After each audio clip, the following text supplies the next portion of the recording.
Hi guys, Vipin here.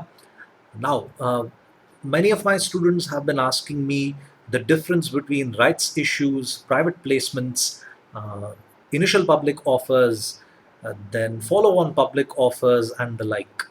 But I wanted to focus specifically on rights issues because they are kind of a privileged thing. So, let me tell you what rights issues are, and I'll give you the details on how rights issues work and how do companies actually play around with this. Now, before we understand rights issues, let's look at the other jargons that I mentioned a minute back.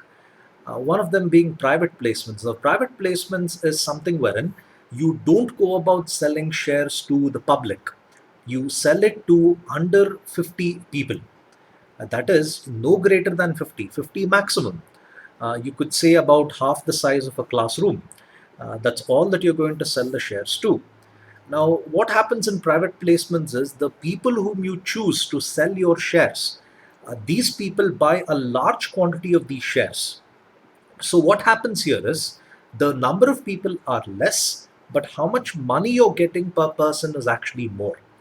Now, private placements is something which is not so common in India because not many people are ready to take the risk of investing a huge amount of money in one new company. Like they say, that cliched statement, don't put all your eggs in one basket. So, private placements are not always a very popular thing. And then initial public offers, again, off late, this hasn't been very popular in India.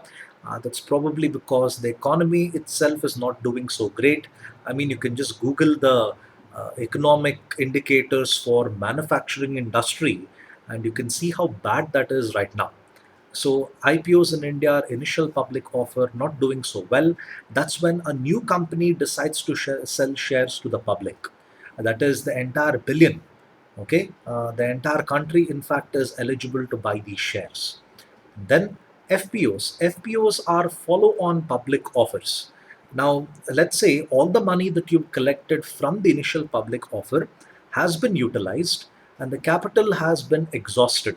That is, you are getting more projects, you're getting more business, but the initial capital that you have, which you got from the establishment of your business, that is inadequate to support a new business.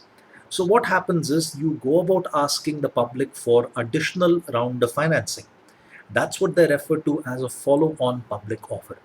Now I've given you a screenshot there. That is the Shipping Corporation of India, the largest shipping company in India. Now, they wanted to do a follow on public offer. They wanted to sell about 82.7 million shares. 1 million is equal to about 10 lakhs. So you can see how many shares they wanted to sell. The face value of every share is rupees 10. The price band is 135 to 140. Now, how does price band work? That's something that is related to book building. I will tell you in detail about what book building is in another video. And then opening date, of course, the 30th of November, and closing date is the 3rd of December. Now, here's the interesting part. Whenever you try to sell shares in India, uh, when the economy is good, of course, the shares are usually oversubscribed. That is, you wanted to sell, say, 82.7 million, but people are ready to pay a lot more in order to acquire these shares. It ends up getting oversubscribed. Then you have bonus issues. Now, bonus issues is something like a form of dividend. Now, in some cases, a company may not be able to give cash to their shareholders when the results are out, that is, the financial results are out. So, rather than going about giving cash, they might choose to go about giving bonus shares.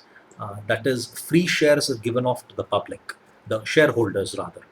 Now, let me tell you what rights issues are in detail. Now, when I say detail, please don't be under the impression that I will bore you with a lot of information. I try to make it as simple as possible and yet keep the details intact. Now, rights issues are meant for existing shareholders. Okay, they're meant for existing shareholders. Now, existing shareholders are in a case wherein the company will say you should have, say, 20 of the company shares, and you can buy an additional 5 shares. at a lower price than what the market actually stipulates. Now, let's say, for example, Hero Motor Corporation, they decides to go about doing a rights issue. Now, let's say the price of Hero Motor share is 1,000 rupees, the current market price at Bombay Stock Exchange. Now, what they tell the shareholders are, if you have 20 shares of Hero Motors, you can buy another 5 shares of Hero Motors at just say 300 rupees. Now, this is a big advantage because although the market is currently trading at 1,000 rupees, you get to buy these shares at just 300 rupees. But there is a condition. You must have about 20 shares of Hero Motors. Now, I'm giving a very low number here because that's an easier way to understand, but that's how rights issues work. You should have a particular number of shares, and you can buy some more shares at a price which is lower than the market price. Now, they do this because they want to gain something called as bridge financing. Now, bridge financing is neither for short term nor for long term, it's something for the medium term. So, for fairly in between, let's say for about 3 years, you have a critical project at hand and you need to make a significant amount of investment. Now, for that, you would go about doing something like this. Okay. Now, there's an example here of Indian hotels. They have gone about issuing the rights issue for compulsorily convertible debentures. Now, compulsorily convertible debentures are a type of debentures wherein for a certain period of time they are debentures, but later on you can convert them into equity. So compulsorily you have to convert them to equity. Now the company plans to raise 1,000 crores through this issue. Now, what will happen is the current holders of debentures, or let's say the current holders of shares in Indian hotels, they get to buy these debentures at a price which is lower than what the market price actually is. Now, when they buy these new debentures, they're able to contribute money from their account to the company's account, and the company is able to get a small amount of money in the form of its financial requirements. Like I said, this is only for a short term basis. So that's one of the reasons why the company decides to go about doing a rights issue. Now, you may ask yourself, where do these new shares actually come from? Does the company create new shares? No, not really. What the company does is the shares of the directors or the promoters, a part of their shareholding is liquidated and in turn given to the public. Now, let's say just about 2% or 3% of their shareholding is liquidated. That is still a very, very big number. So, by liquidating that, there'll be a huge number of shares available. That is something which is sold to the public, and they're able to get a little bit more money from that. So, that's what you have when it comes to rights issues. So, I hope you found this video helpful.